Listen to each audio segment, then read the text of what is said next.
I gotta say, Microsoft is pretty crazy, announcing a new gaming handheld when Nintendo was launching theirs. And you know what?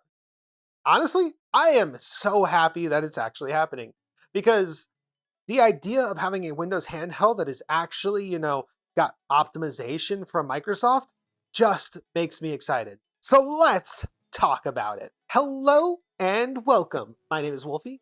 You're watching Less Than the Cake, and I am a witch. So let's talk about Microsoft and the Xbox Ally X, the brand new gaming PC handheld that will be coming out later this year. So, first off, let's really just quickly run through what is this thing. This is the next version of the ROG Ally, which is an Asus product. ROG is Asus's brand, and this is going to be using the brand new AMD Ryzen Z2 Extreme. This is a brand new processor that we've not seen before. We do not know how it performs, but if it is what I think it is, it's gonna be great because AMD has been working on their APUs and they've actually gotten to the point where some of their APUs actually perform better than some low-end GPUs, which means that we could have solid performance out of this thing. It has a 1080p screen, comes with 1 terabyte of storage. This thing actually is pretty intense. I actually think that it looks promising, so to speak.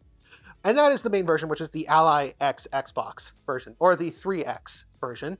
And then there is a second version that is going to be using a Ryzen Z2A, which is a cut down version and might perform closer to the original Ally.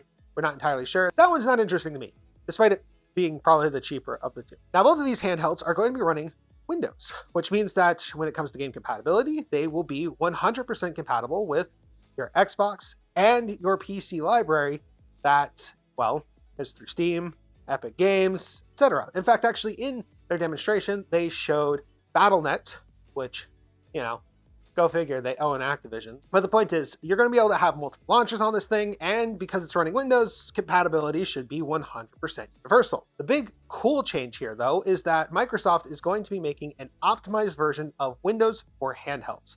This is going to have everything cut down so that all there is the operating system, controller controls, and that's it. Apparently, they've been able to cut down as much as 4 gigabytes of RAM usage entirely by using this optimized version of Windows. And it will have access to the desktop mode the same way that the Steam Deck does by selecting the desktop version.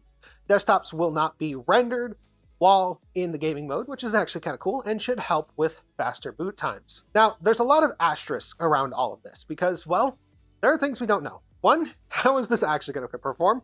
It's not going to launch until after the handheld comes out. 2, we don't know what this thing is going to cost. Based off of past ROG Allies, I'm going to be surprised that this thing is less than $1,000. It might be because Microsoft might subsidize it, and if they do, that would be great because it would make it more affordable. But if they don't, we're looking at probably a $1,000 gaming handheld. And that's a lot to swallow. In fact, actually, we've already heard rumors that are stating that that might actually be the case. One good thing is, though, at a terabyte SSD, upgrades won't necessarily be needed as quickly. And ROG already has a pretty good track record when it comes to gaming handhelds for having lots of options for upgrading. Ergonomically, it's fascinating because it uses a very unique controller scheme. It looks like they took the literal Xbox controller and attached it to the side of a screen. And I don't hate it. I think it might actually be very comfy. I just don't know. And we also don't know how heavy this thing is. We don't know how big it actually is going to be in the hands. I've seen a couple of people holding it. They do talk about how heavy it is and like how uncomfortable it could get. And that is a concern. I did notice that there was no kickstand, so using it in some sort of a tabletop mode doesn't seem to be an option. And there is no word on an official dock as of yet. So in many ways, it seems that this is following the same route that the ROG Ally went, which is not necessarily trying to compete with the Switch, but rather to be a PC handheld that is to be an accessory to your main gaming PC. There is a couple of other weird, cool features like Xbox Play Anywhere that allegedly will allow you to start a game on your PC and then switch to your ROG Ally X. That's kind of cool. I mean, the Steam Deck kind of does the same thing, but you have to exit the game first and then let the cloud save sync. And I think that's going to work exactly the same anyway. Personally, I am a little bit excited because I like my Ally, but my main complaint is that unlike the Steam Deck, which has a very optimized experience for controller, I have to reach for a keyboard and mouse more often than not when using the Ally. In fact, mine doesn't even boot into the weird Asus-based launcher anymore. It just kind of like goes straight to desktop. And then if I try to launch a game, then it opens up and it's a slog. I've also had issues with the micro SD card slot, just completely freezing up the entire system. And so I'm already kind of looking for a replacement Windows handheld. And with this coming out, I think I have found it. Now, the question that I think that a lot of people are going to ask is this chip going to make its way into the Steam Deck? Maybe. And there's a big maybe to this, because if this is what I think it is, and based off of the pricing that I'm seeing, it probably is, this chip honestly hasn't been in a system under $1,000 yet. If it's the same one that is also in the framework desktop thing and the weird Asus tablet, then unfortunately, I have a feeling that this isn't going to be a very affordable product. And between the two of them, I do think that the Ally X is going to be better. The OG Ally is also going to get access to the same OS, which means it's going to get the same access to the benefits that the new Z2S version is going to get. So while the Z2S might be a marginal increase, I think that the Z2 Extreme is going to be a major upgrade. And I do think that Valve wants to keep the cost of the Steam Deck low. I mean, at this point, that's why it's competing, because it's not that expensive. And if Microsoft can actually deliver on their promise, gaming on Windows handhelds might actually be particularly viable going forward. It's exciting, but I'm only cautiously optimistic. I want it. I'm going to be 100% real. I have the Switch 2, and I want this, and I hope that this can replace my Steam Deck in its daily use, because having one PC handheld is better than having two. And so if Microsoft can actually deliver on here, it's going to be very, very cool. Of course, if I do pick it up, I'm going to actually be running a poll on my main channel where I do the tech unboxings. If I do pick it up, then I am going to, of course, do videos here and there talking about it.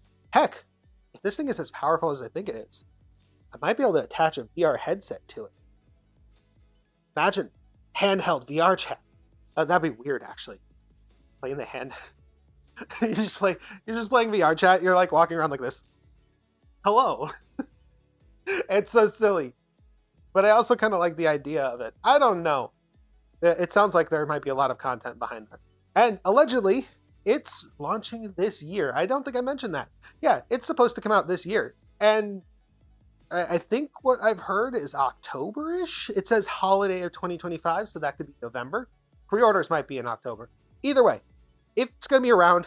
It's probably going to be insanely available, just like the Ally was. And again, if the poll is favorable, I'll be talking about it later. But that is where I'm going to end this video. Thank you guys so much for watching. If you enjoyed watching this video, consider giving it a like, maybe comment, subscribe. And also, I want you guys to tell me what you think about this avatar. I did not make her. This was created by another creator called Nikki. Nikki PNG, I think is her full name.